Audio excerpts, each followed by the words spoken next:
sadar Har, woi Eleng, kata Anton sambil memegangi badan Hari mencoba menghentikan aksinya. Saiful dan kedua temannya itu mencoba membantu Anton, tapi tenaga Hari itu terlalu kuat sehingga Anton dan teman-temannya itu terpelanting dihempaskan oleh Hari. Bahkan Hari itu mengayunkan parangnya ke arah Anton dan teman-temannya secara membabi buta. Maju kalau berani, tak tebas pakai parang ini, kata Hari penuh amarah. Sepertinya dia itu sudah tidak berada di kesadaran dirinya. Mungkin dia kesurupan, atau mungkin dia sudah dikuasai oleh ego dan amarahnya.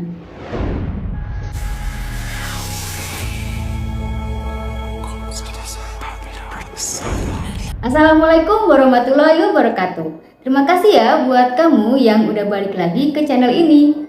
Dan buat kamu yang baru pertama kali menemukan videoku, salam kenal, namaku Wulan. Dan videoku ini berisi tentang cerita-cerita legenda, cerita horor, cerita misteri, dan cerita apa saja mengenai hal-hal yang ada di sekitar kehidupan kita. Dan di malam ini aku akan memenuhi janjiku untuk melanjutkan cerita tentang pengalaman horor Anton, salah satu dari teman yang mengirimkan kisah horornya melalui email kepada saya tentang pengalaman horornya ketika ia sedang mengikuti kegiatan kuliah kerja nyata di Nganjuk, Jawa Timur.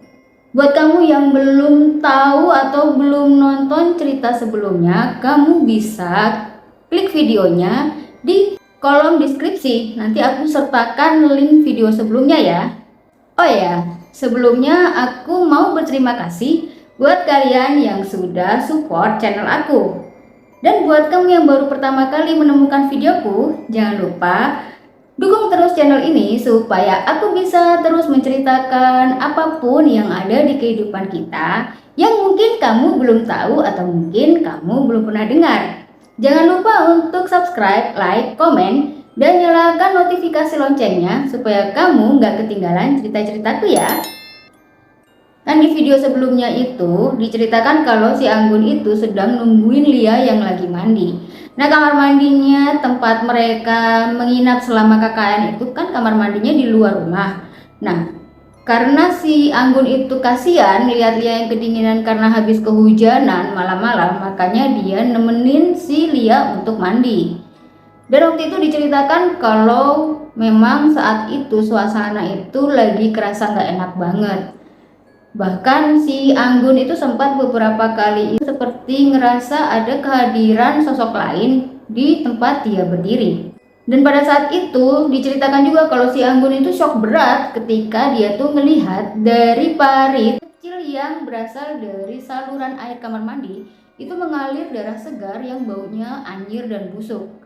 Dan waktu si Anggun belum selesai dengan rasa kagetnya melihat darah air bercampur air yang mengalir itu, tiba-tiba dia juga mendengar suara gemerisik dari perdu pohon pisang yang letaknya itu nggak jauh dari tempat dia berdiri. Nah, secara spontan dia langsung noleh dong ke arah perdu pohon pisang itu. Dan betapa kagetnya dia ketika si Anggun melihat sosok yang berada di sana.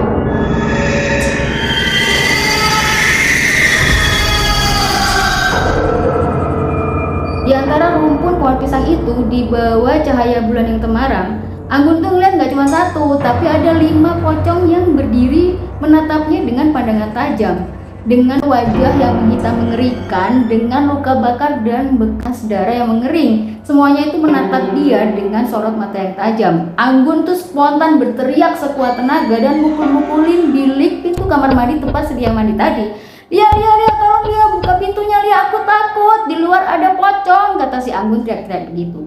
Bilik pintu kamar mandi terbuka dan si Anggun tuh langsung nyerobot masuk dan memeluk sosok yang ada di depannya. Lia, aku takut, di luar ada pocong Lia. Si Anggun tuh nangis seseguan seperti itu. Tapi kemudian sesaat itu dia tuh langsung sadar bahwa sosok yang dia peluk itu bukanlah sosok Lia temannya, melainkan sosok perempuan berambut panjang kusut masai dengan wajah dan tubuh penuh luka dan penuh darah yang berbau anyir dan busuk. Meluk dia itu, tangannya itu kukunya tajam-tajam dan berwarna hitam, pokoknya bau busuk banget lah. Dan secara spontan begitu si Anggun sadar bahwa yang dia peluk itu bukan dia langsung mendorong lagi Dan si perempuan itu malah tertawa cekikian dengan wajah yang menyeringai mengerikan. Dan si Anggun kembali menjerit dan sesaat kemudian dia tuh pun pingsan. Anton dan Wayan yang berkali-kali mendengar suara jeritannya si Anggun langsung lari-lari ke halaman belakang, disusul oleh teman-teman yang lain melalui pintu dapur. Anggun itu ditemukan tergeletak pingsan di dalam kamar mandi. Kemudian si Anggun pun digotong masuk ke dalam rumah. Nah, ketika sadar, si Anggun itu menceritakan apa yang ia alami tadi. Bahkan dia tuh sambil cerita masih terus nangis histeris karena ketakutan. Nah, si Anton tuh nulis dalam emailnya, waktu itu suasananya sangat kacau banget kak, teman-teman perempuan pada ketakutan dan mereka maksa untuk bisa buru-buru pulang besoknya ke Surabaya dan menyelesaikan KKN itu. Nah, kemudian si Anwar itu sebagai ketua kelompok langsung menghubungi dosen pembimbing lapangan mereka yang bertanggung jawab terhadap kelompoknya si Anwar itu. Nah, seharusnya memang dosen pembimbing lapangan itu harusnya ada di lokasi yang sama dengan peserta KKN. Tapi karena ada kepentingan keluarga sehingga menyebabkan beliau itu harus meninggalkan kelompoknya si Anwar untuk kembali ke Surabaya. Di antara kehebohan itu, salah satu dari mereka tuh sadar kalau teman mereka yang namanya Lia itu ternyata nggak ada di antara mereka. Loh, Lia kemana? Lia kemana? Kembali hebohlah mereka. Apalagi saat itu hujan semakin deras disertai angin kencang dan petir sambar menyambar. Pak Arifin kemudian menghubungi Pak Bagin, Pak Kepala Dusun dan warga setempat untuk segera berkumpul di rumahnya. Kentongan dipukul berkali-kali sebagai pertanda warga harus berkumpul karena adanya bahaya. Setelah semua orang berkumpul, Pak Arifin kemudian menjelaskan apa yang telah terjadi. Kemudian mereka berembuk dan bermusyawarah langkah apa yang mereka ambil untuk mencari keberadaan Lia yang sejak sore tadi menghilang dari rumah Semang anak-anak KKN. Nah, si Anton tuh nulis di emailnya kalau mereka itu nggak lagi nunggu hujan reda. Semua orang termasuk Pak Kepala Dusun, Pak Arifin, kemudian beberapa aparat dari kepolisian, Anton dan teman-teman KKN-nya yang laki-laki berpencar ke seluruh dusun untuk mencari keberadaan Lia secara berkelompok. Mereka membawa obor, alat penerangan seperti senter, terus lampu sorot, terus juga membawa alat-alat tabuh yang sederhana seperti panci, penggorengan, juga galon air. Nah, sepanjang perjalanan mencari Lia, mereka itu memukuli alat tabuh yang mereka bawa sambil berteriak-teriak memanggil nama Lia. Karena mereka, orang-orang di situ masih memiliki kepercayaan atau mitos yang kuat terhadap mitos lampor ataupun wewe gombel. Jadi mereka khawatir kalau si Lia itu dibawa wewe gombel atau lampor tersebut. Walaupun si Lia itu sudah bukan anak-anak lagi. Nah, lagi heboh-heboh begitu, tiba-tiba Wayan tuh teringat sesuatu. Dia tuh teringat akan ceritanya si Hari tentang Lia dan teman-temannya itu waktu pergi mancing ke bendungan atau ke sumber air yang pernah mereka datangi waktu hari Minggu kemarin. Sebentar, kata si Wayan gitu. Gimana kalau si Lia itu ternyata ada di sumber mata air tempat si Hari mengamuk kapan hari? Kata si Wayan. Ayo kita cari ke sana. Semua orang yang berada di kelompoknya si Wayan itu setuju. Akhirnya mereka bergegas menuju sumber mata air yang berada di bawah pohon pule di sebelah barat dusun mereka. Nah, begitu tiba di sana, ternyata mereka itu nggak mendapati apapun. Mereka itu nggak menemukan apapun di sana. Nah, mulai lagi tuh mereka berdengung-dengung suaranya. Ribut lah mereka, berbisik-bisik. Ada sebagian yang merasa khawatir, ada yang sebagian itu takut berada di tempat yang mereka anggap wingit dan keramat itu malam-malam. Dan sebagian yang lain itu juga kasihan sama nasib si Lia itu. Tapi ada juga yang menyayangkan peristiwa yang terjadi tempo hari yang dilakukan oleh si Hari itu. Ketika mereka akan beranjak meninggalkan tempat tersebut, mereka itu mendengar suara liat air. Secara spontan mereka akhirnya menoleh ke sumber air tersebut. Dan betapa terkejutnya mereka ketika mereka melihat sesosok perempuan itu menyembul dari sumber atau dari sendang mata air tersebut. Sosok tersebut berwajah mirip Lia, tapi dia memakai pakaian adat Jawa, memakai kebaya dan jarit dengan rambut yang kusut masai dan wajah yang menyeringai menyeramkan.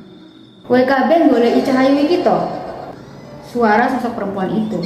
Semua yang hadir di sana tercekat, lidah mereka keluh dan gak mampu berucap apa-apa. Perempuan itu menyibakkan selendang yang ia kenakan. Wes to mulya kabeh. Aku ora bakal ngeculne Cahayu iki. Cahayu iki akan selamanya berada di sini bersama aku. Karena ia dan teman-temannya telah mengacak-ngacak istanaku dan mematikan sumber makanan untuk rakyat. Ia akan aku jadikan abdi sebagai ganti dari perbuatannya yang telah ia lakukan terhadap istana dan rakyatku. Kata sosok perempuan itu sambil tertawa cekikian. Suaranya membahana memenuhi seluruh dusun dan membangkitkan bulu kuduk. Semua orang yang hadir di sana terpaku di tempatnya masing-masing. Semua orang merasa syok dan terpukul. Mereka nggak menyangka kalau mereka bertemu dengan sosok penguasa sumber mata air keramat yang mereka sebut-sebut sebagai Nyai Roro Kuning. Tiba-tiba terlihat sekelebatan tasbih dilemparkan ke arah sosok hantu perempuan itu. Dan ketika biji-biji tasbih itu berhamburan mengenai kepala dan tubuh hantu perempuan itu, dia berteriak sekuat-kuatnya dan menjerit kesakitan sambil memegang kepalanya dan merintih.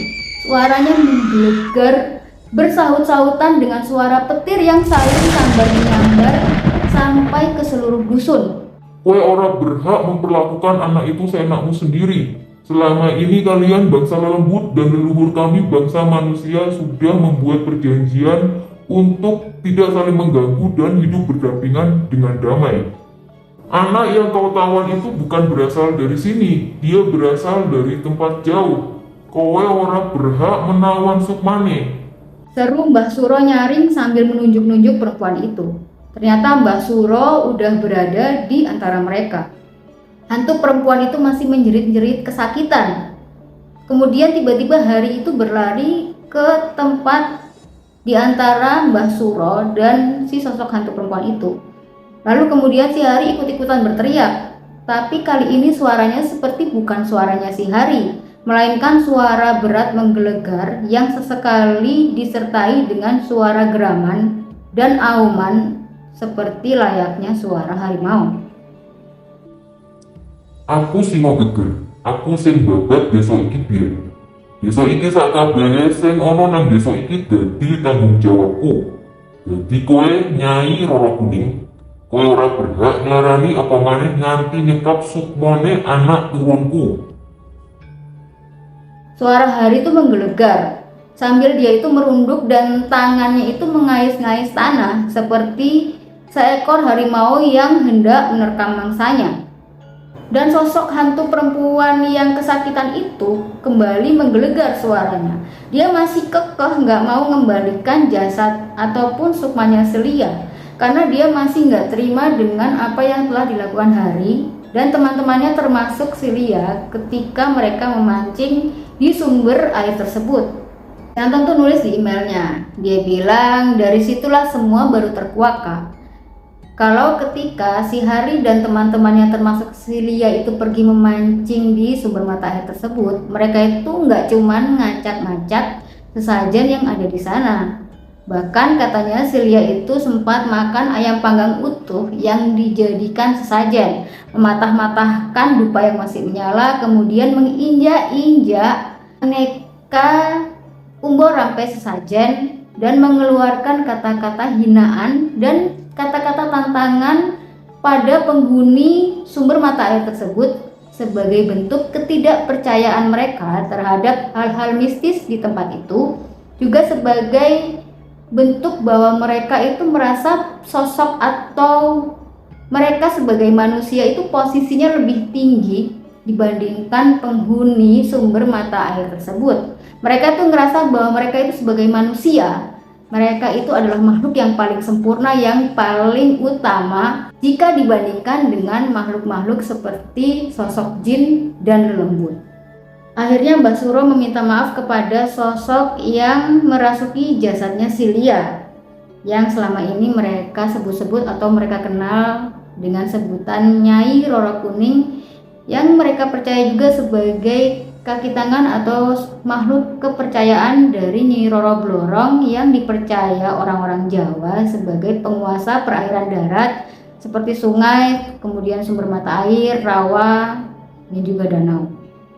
Mbah Suro juga meminta maaf kepada Mbah Singo Geger atas kelancangan mahasiswa-mahasiswa yang datang ke tempat mereka sebagai peserta KKN dan kemudian menetap di tempat mereka atau di dusun mereka, tapi kemudian mereka melakukan keburukan atau melakukan kelancangan-kelancangan yang seharusnya tidak mereka lakukan.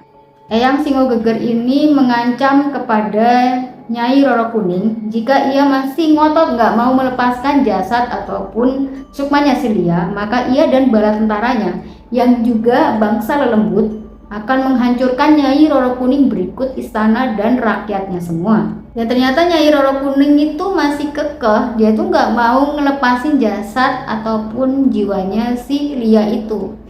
Walaupun dia sambil menjerit-jerit kesakitan, dia tuh yang masih ngotot banget lah. Pokoknya aku gak gelem kan gitu. Pokoknya aku gak mau.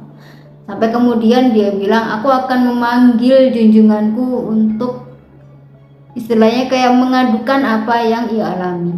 Kemudian tiba-tiba aja suara angin menderu-deru. Kemudian suara angin yang menderu-deru dengan suasana yang sangat mencekam.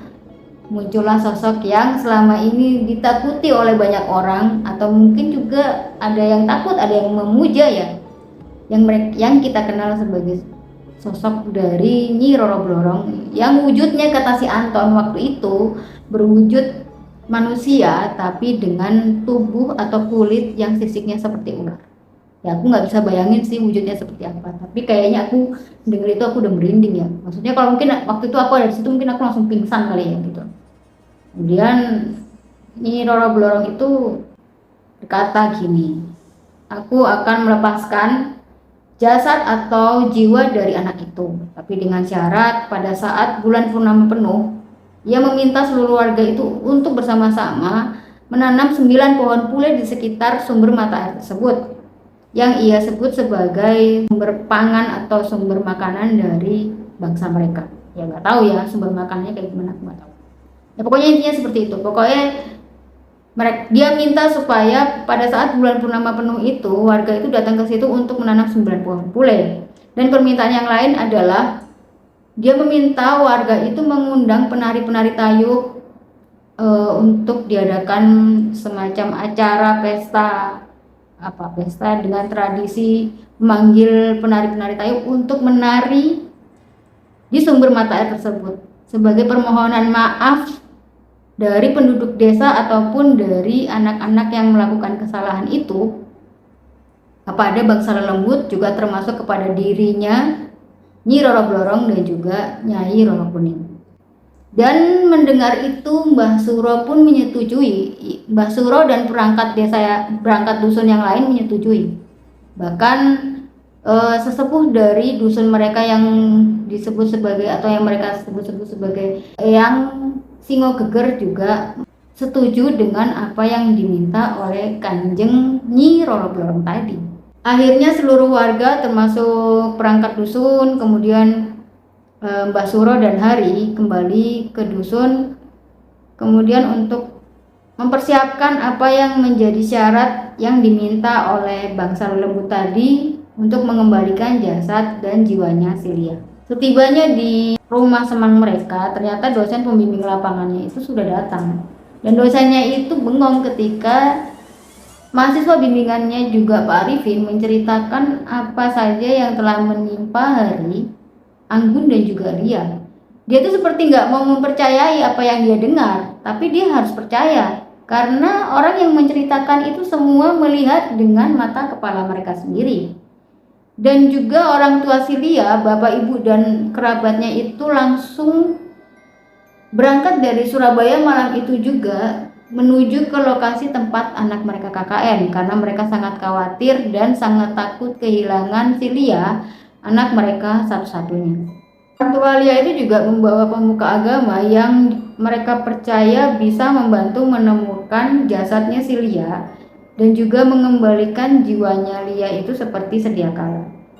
Dan beruntungnya besoknya itu adalah malam purnama penuh atau bulan purnama penuh.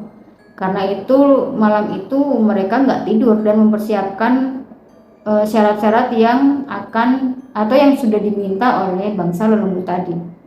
Kemudian tibalah malam bulan purnama penuh. Seluruh warga desa berikut perangkat desa juga Mbah Suro, mahasiswa-mahasiswa peserta KKN juga orang tua Lia sudah hadir di tempat itu. Kemudian perangkat dusun itu mendatangkan penari-penari tayub atau penari-penari ledek berikut dengan pengerawit atau pemain gamelan atau alat musik tradisional ke tempat itu. Maka ketika suara gamelan itu sudah mulai dimainkan atau dibunyikan dan penari-penari itu sudah mulai menari, suasana sangat meriah Kak, kata si Anton. Dan di sela-sela keramaian itu, penduduk itu bergotong royong menanam 9 pohon pule di sekitar mata air atau di sekitar sumber air tersebut sesuai permintaan dari sosok Nyi Roro Blorong itu. Dan anehnya Kak, suara gamelan itu kan bunyi-bunyi di tempat sumber air di dusun mereka itu. Katanya tuh di kejauhan itu juga seperti mendengar suara yang sama. Jadi di tempat lain itu kayak sayup-sayup itu terdengar seperti aku merinding. Suara gamelan yang sama yang membunyikan suara-suara atau musik yang sama seperti istilahnya kayak saling bersaut-sautan gitu loh antara pertunjukan tayub di sini dengan pertunjukan tayub di tempat yang entah gitu. Dan katanya tuh suaranya bersaut-sautan Kak. Seperti kayak ada keramaian di sini juga ada keramaian di tempat lain dan itu semua yang ada di situ mendengarkan. Tapi mereka nggak mempertanyakan itu dan mereka masih fokus untuk tetap memenuhi apa yang diminta oleh bangsa lelembut itu sebagai permintaan, sebagai wujud dari permintaan maaf mereka sebagai bangsa manusia meminta maaf atas apa yang dilakukan bangsa manusia terhadap bangsa lelembut tadi. Kata si Anton itu aura mistisnya terasa sekali. Dan kata si Anton lagi, setelah mereka kembali ke Surabaya, si Hari itu cerita kalau pada saat penari-penari itu sedang menari, si Hari itu melihat sosoknya si Lia, juga sosoknya si Nyai Roro Kuning itu menari di antara para penari-penari tadi tersebut. Menjelang tengah malam atau menjelang pergantian hari, di saat bulan purnama penuh, terdengar suara sahut menyahut dari suara gending dan gamelan yang berada di kejauhan itu semakin santer terdengar, bersaut-sautan dengan suara gending dan gamelan yang berada di tempat itu. Entah dari mana dan di mana suara itu berasal, mereka semua nggak ada yang tahu. Tapi yang pasti auranya itu sangat mistis sekali. Auranya itu sangat terasa, mistisnya itu terasa sekali. Lalu kemudian muncullah segerombolan atau sekawanan burung gagak hitam yang tiba-tiba sudah berputar-putar dan berkaok-kaok di atas atau di langit tempat mereka semua berdiri. Dan kemudian terjadilah hal yang mungkin gak pernah aku lupakan Kak seumur hidupku, kata si Anton, yang dia sebut-sebut sebagai malam paling mengerikan yang pernah ia alami sepanjang umurnya atau selama hidupnya. Ketika pelan-pelan menyembullah jasad si Lia dari dalam sumber mata air kemudian mengambang di tengah-tengah sumber mata air tersebut. Lalu secara spontan semua orang yang ada di situ termasuk perangkat desa, teman-temannya KKN juga orang tuanya si Lia itu langsung menyerbu jasad si Lia yang ternyata sudah nggak bernafas. Si Lia ternyata meninggal Kak, kata si Anton. Maka menjeritlah mereka semua, terutama teman-teman perempuannya si Lia dan juga orang tuanya si Lia, di bawah sinar bulan purnama penuh dan di antara hiruk pikuknya suara gending dan gamelan yang bersaut-sautan dari kejauhan, entah dari mana suara itu berasal. Mereka semua meratapi nasibnya si Lia yang ketika jasadnya ditemukan sudah dalam kondisi tidak bernyawa. Jenazah si Lia dibawa ke rumah Pak Arifin. Dan malam itu juga jenazahnya langsung dimandikan dan dirawat sebagaimana layaknya untuk dibawa kembali ke Surabaya keesokan harinya dengan mobil jenazah. Dan karena situasi dan kondisi yang semakin tidak kondusif, Pihak kampus kemudian berkoordinasi dengan perangkat desa dan juga perangkat dusun, juga dengan dosen pembimbing lapangan untuk memulangkan anak-anak peserta KKN tersebut dan menyudahi kegiatan KKN yang sebenarnya tinggal kurang beberapa hari lagi. Dan kata si Anton juga, sesaat sebelum mereka pulang, mereka itu kayak didoain gitu loh, kayak semacam di screening, supaya kesialan-kesialan atau sosok gaib yang selama ini meneror mereka nggak ikut atau nggak sampai terbawa ke rumah mereka nanti. Dan Hari, kata Anton, kemudian dia itu seperti kayak belajar dari pengalaman itu. Dia akhirnya menjadi sadar kalau dia tuh tidak boleh lagi bersikap gegabah, memamerkan ilmu bela dirinya, ataupun harus belajar mengendalikan diri untuk tidak semena-mena terhadap sesama ataupun terhadap makhluk lainnya gitu. Dia belajar mengendalikan emosi dan amarahnya. Mereka semua akhirnya kembali ke Surabaya, dan sesampainya mereka di Surabaya, mereka langsung menghadiri upacara pemakaman dari Silya itu. Dan menurut Anton, akhirnya teman-temannya itu seperti belajar dari pengalaman yang terjadi ketika mereka KKN itu, bahwa memang sebenarnya ada hal-hal yang di luar nalar yang berada di sekitar kita, yang kita nggak, istilahnya memang nggak perlu kita takuti, tapi juga harus kita hormati karena sebagai sesama makhluk dari Tuhan. Ya, semoga si almarhumah Lia itu meninggal dalam keadaan husnul khotimah, dan kita mendoakan dan membacakan Al-Fatihah untuk almarhumah si Lia itu. Semoga beliau itu tenang di sisi Allah Subhanahu wa taala. Demikianlah pengalaman mistis yang dialami oleh teman kita yang bernama Anton selama mengikuti kegiatan KKN di Kabupaten Nganjuk, Jawa Timur. Terima kasih buat Anton yang sudah mau membagikan pengalaman horornya yang jujur serem banget sampai harus memakan korban jiwa. Dan aku yakin setelah ini kayaknya nggak bakalan ada lagi kampus yang mau naruh mahasiswanya untuk pergi KKN di sana. Dan terima kasih juga buat kamu yang sudah menyimak ceritaku mulai dari awal hingga akhir. Jangan lupa untuk terus dukung channel ini supaya aku makin bersemangat menceritakan kisah-kisah atau cerita-cerita yang ada di kehidupan ini ke kamu ya. Sampai jumpa lagi di kisah-kisah selanjutnya. Wassalamualaikum warahmatullahi wabarakatuh.